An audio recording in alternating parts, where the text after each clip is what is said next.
നമ്മൾ കുറച്ച് ദിവസങ്ങളായി കണ്ടുകൊണ്ടിരുന്നു മുഖ്യമന്ത്രി KSU സംസ്ഥാന അധ്യക്ഷനെ അവഗണിച്ചു എന്ന്. ശരിക്കും അങ്ങനെ ഒരു സംഭവത്തിൽ കഴമ്പുണ്ടോ?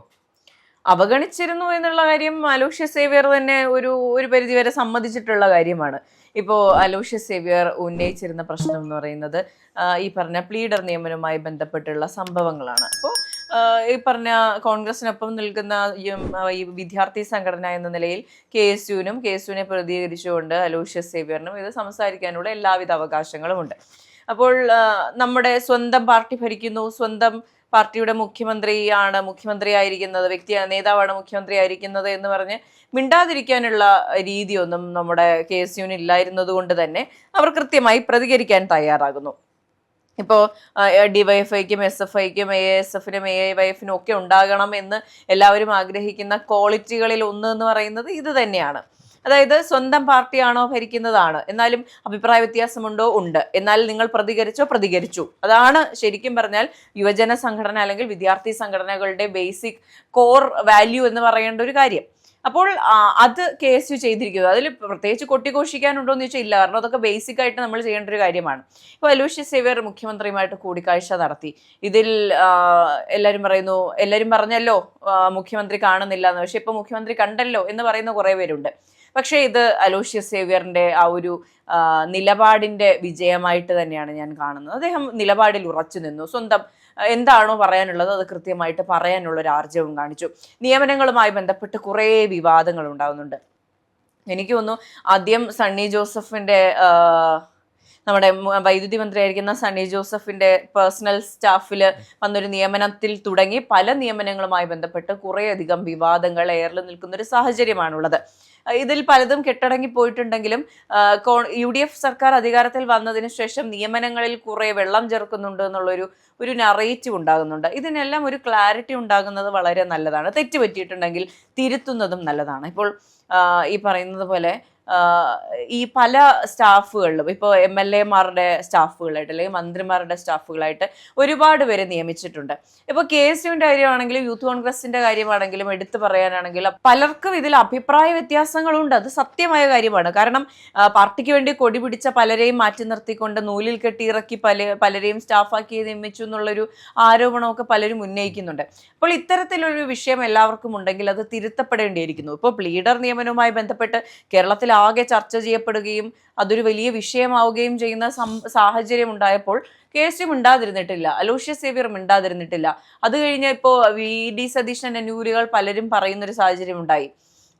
നമ്മുടെ കൂടെ നടന്നിട്ട് നമ്മളെ പറ്റിക്കുന്നു അല്ലെങ്കിൽ നമ്മളെ ചതിക്കുന്നു, പബ്ലിസിറ്റിക്ക് വേണ്ടിയിട്ട് മുഖ്യമന്ത്രിയെ മോശം പറയുന്നു, അങ്ങനെ കുറേ നറേറ്റീവുകൾ ഉണ്ടായിരുന്നുവെങ്കിലും അദ്ദേഹം ആ സ്റ്റാൻഡിൽ ഉറച്ചു നിൽക്കുകയും അവസാനം എന്താണോ ആവശ്യപ്പെട്ടത് അതിലേക്ക് എത്തുന്നു എന്നുള്ളതാണ് അതിൻ്റെ ഒരു പോസിറ്റീവായിട്ടുള്ള സൈൻ. അത് മാത്രമല്ല, അലോഷ്യസ് സേവ്യർ ഉറച്ചു പറഞ്ഞു വരുന്ന ഒരു കാര്യമുണ്ട്. ഇത് ഞങ്ങളുടെ മുഖ്യമന്ത്രിയാണ്, ഞങ്ങളുടെ മുഖ്യമന്ത്രി ഞങ്ങൾ നിരാശപ്പെടുത്തില്ല. അത് തന്നെയാണ് ഇവിടെയും സംഭവിച്ചിരിക്കുന്നത്. മുഖ്യമന്ത്രിയുമായിട്ടുള്ള കൂടിക്കാഴ്ചയ്ക്ക് ശേഷം പുറത്തു വന്ന ആ ഒരു അലോഷ്യസ് സേവ്യറിൽ നിന്നുണ്ടായിരുന്ന ഒരു പ്രതികരണം ഇത് തന്നെയാണ്. അതായത് KSUവിന് ഗവൺമെൻറ് പ്ലീഡറിലുണ്ടായിരുന്ന നിയമനത്തിലുണ്ടായിരുന്ന എതിർപ്പ് അത് മുഖ്യമന്ത്രിയുടെ മുഖത്ത് തന്നെ നോക്കി അത് അറിയിച്ചിട്ടുണ്ട്. പക്ഷേ ഇത് കുറച്ച് പിന്നോട്ട് പോവുകയാണെങ്കിൽ മുൻ സർക്കാരിൻ്റെ കാലത്തായിരുന്നു ഇതുപോലുള്ള യുവജന സംഘടനകളുടെ പ്രതികരണങ്ങളൊന്നും കണ്ടിരുന്നില്ല, അല്ലെങ്കിൽ കാണുമായിരുന്നില്ല എന്ന് വേണമെങ്കിൽ പറയാം.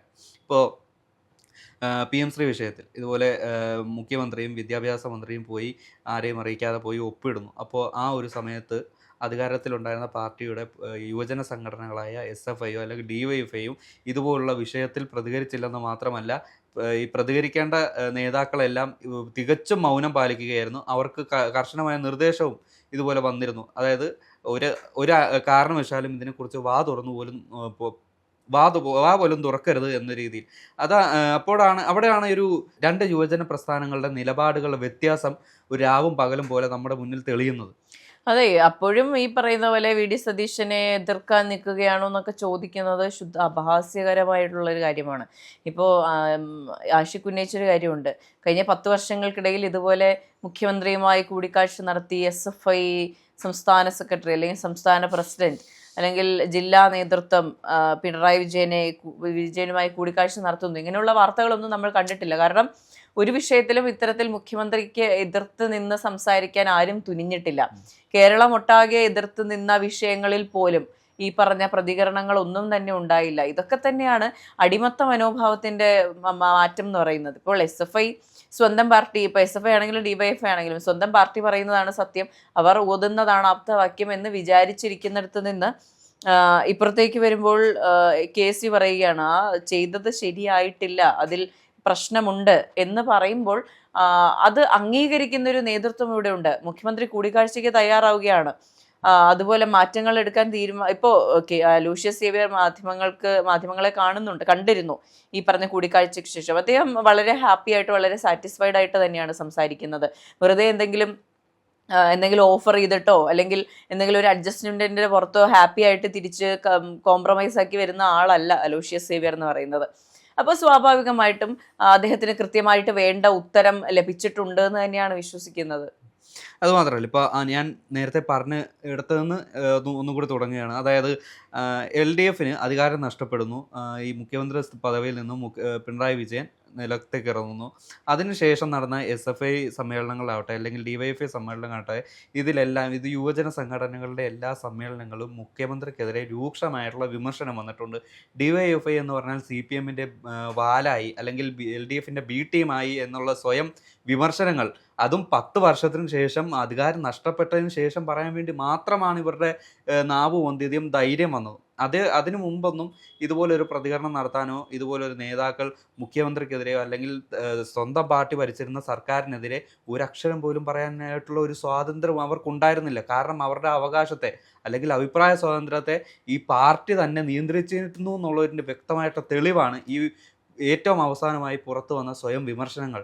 തീർച്ചയായിട്ടും ഈ അണമുട്ടിയാൽ ചേരയും കടിക്കും എന്ന് പറയുന്നൊരു സാഹചര്യമാണ്. ഇപ്പോൾ പാർട്ടിക്ക് വലിയ തോൽവി സംഭവിച്ചു അല്ലെങ്കിൽ ഇടതു മുന്നണിക്ക് ആകെ തോൽവി സംഭവിച്ചു. അപ്പോൾ സ്വാഭാവികമായിട്ട് ഈ DYFIക്കാരാണെങ്കിൽ SFIക്കാരാണെങ്കിൽ ഇറങ്ങി നടക്കുമ്പോൾ നിങ്ങളുടെ പാർട്ടി തോറ്റോ എന്ന് ചോദിക്കുമ്പോൾ ഉണ്ടാകുന്നൊരു ബുദ്ധിമുട്ടുണ്ടല്ലോ. അതിൻ്റെ പുറത്ത് ഇപ്പോൾ ചെറിയ ചെറിയ പ്രതികരണങ്ങൾ തുടങ്ങിയെന്നാണ് ഞാൻ വിശ്വസിക്കുന്നത്. സമരമുഖത്ത് സജീവമാകുന്നുണ്ട്. അത് നമ്മൾ കഴിഞ്ഞ മാസങ്ങളിലൊക്കെ കണ്ടതാണ്. സജീവമായി തന്നെ സമരമുഖങ്ങളിൽ പ്രത്യക്ഷപ്പെടുന്ന നമ്മുടെ SFI ചേട്ടന്മാരെയും DYFI ചേട്ടന്മാരെയൊക്കെ നമ്മൾ കാണുന്നുണ്ട്. പക്ഷേ സ്വന്തം മുന്നണിയിൽ നിന്നും ഇത്തരത്തിൽ വിഷയം ഉണ്ടാകുമ്പോൾ, പ്രശ്നങ്ങൾ ഉണ്ടാകുമ്പോൾ പ്രതികരിക്കാൻ തയ്യാറാകണം. അതുതന്നെയാണ് ഈ പറഞ്ഞ യുവജന സംഘടനകളിൽ നിന്നും വിദ്യാർത്ഥി സംഘടനകളിൽ നിന്നും എല്ലാവരും ആഗ്രഹിക്കുന്നതും ആവശ്യപ്പെടുന്നതും. അത് എന്നുണ്ടായി തുടങ്ങുമോ അന്ന് ഈ പറഞ്ഞ പാർട്ടിക്ക് ഒരു ഗ്രാസ് റൂട്ട് ലെവലിൽ ഒരു ഹോൾഡ് ഉണ്ടാകും. ഇപ്പോൾ കഴിഞ്ഞ നിയമസഭാ തെരഞ്ഞെടുപ്പിൽ ഇപ്പോൾ ഇടതുപക്ഷം ചെയ്തുകൊണ്ടിരുന്ന CPMന്റെ പോഷക സംഘടനകളും CPM ഒരുമിച്ച് ചെയ്തുകൊണ്ടിരുന്ന ഒരു കാര്യമാണ് എല്ലാ വീട്ടിലേക്കും ഇറങ്ങിച്ചെന്ന് ഓരോ വാർഡിലും എത്ര വോട്ട് കിട്ടുമെന്ന് കൃത്യമായി എഴുതി തിട്ടപ്പെടുത്തിയ ലിസ്റ്റ് അവരുടെ ഉണ്ടാകും. കാരണം അത്ര ഗ്രാസ് റൂട്ട് ലെവലിൽ അവർ പ്രവർത്തിച്ചിട്ടുണ്ടാകും. പക്ഷെ കഴിഞ്ഞ തെരഞ്ഞെടുപ്പിൽ എന്താണ് സംഭവിക്കാൻ പോകുന്നതോ എവിടെയാണ് വീഴാൻ പോകുന്നതോ എന്നതോ ഒരു കൃത്യമായിട്ടുള്ള ഒരു കണക്കും ഇടതുപക്ഷത്തിന്റെ കയ്യിലില്ലായിരുന്നു. ഇതിന്റെ പ്രശ്നം എന്ന് പറയുന്നത് ഈ പറഞ്ഞ ഗ്രാസ് റൂട്ട് ലെവലിലുള്ള കണക്ഷൻ വിച്ഛേദിക്കപ്പെട്ടു എന്നുള്ളത് തന്നെയാണ്. ആ കണക്ഷൻ തിരിച്ചു കൊണ്ടുവന്നാൽ മാത്രമേ ഈ പാർട്ടിക്ക് ഈ പറഞ്ഞ വേരൂന്നാൻ സാധിക്കുകയുള്ളൂ. അതിന് പ്രവർത്തിക്കണമെങ്കിൽ CPMഉം SFIയും DYFI എല്ലാ സംഘടനകളും ഒരുമിച്ച് നിന്ന്, ഈ പറഞ്ഞ ഘടകകക്ഷികൾ ഉൾപ്പെടെ എല്ലാവരും ഒരുമിച്ച് നിന്ന് പ്രവർത്തിച്ചാൽ മാത്രമേ തിരിച്ചു വരുള്ളൂ. ഇപ്പോൾ VD സതീശൻ പറയുന്നത് പോലെ കമ്മ്യൂണിസ്റ്റ് പാർട്ടി നശിച്ചു പോകാതിരിക്കുക എന്നുള്ളത് നമ്മുടെയും കൂടെ ആവശ്യമാണ്. ഇപ്പോൾ UDFന്റെ ആവശ്യമാണെങ്കിൽ നമ്മൾ പൊതുജനത്തിൻ്റെയും ആവശ്യമാണ്. ഇപ്പോൾ നാളെ UDFകാർ മാത്രമുള്ളൊരു കേരളമായി മാറുകയാണെങ്കിൽ ഇവിടെ ഒരു കോമ്പറ്റീഷൻ ഉണ്ടാവില്ല, അല്ലെങ്കിൽ ഇവിടെ ഒരു പ്രൊഡക്റ്റീവായിട്ടുള്ള ഒരു കോമ്പറ്റീഷൻ ഉണ്ടാവില്ല, ബെറ്റർ ആയിട്ട് ചെയ്യണം എന്നുള്ളൊരു ഇത് ഉണ്ടാവില്ല, ഇവരെ ചോദ്യം ചെയ്യാൻ ഭരണപക്ഷത്തെ ചോദ്യം ചെയ്യാൻ ഒരു ടീം ഉണ്ടാകില്ല. അപ്പോൾ ഇതെല്ലാം ശക്തമായിട്ടുണ്ടെങ്കിൽ മാത്രമേ കേരളം കൃത്യമായി നന്നായി മുന്നോട്ട് പോവുകയുള്ളൂ എന്നുള്ളതാണ്.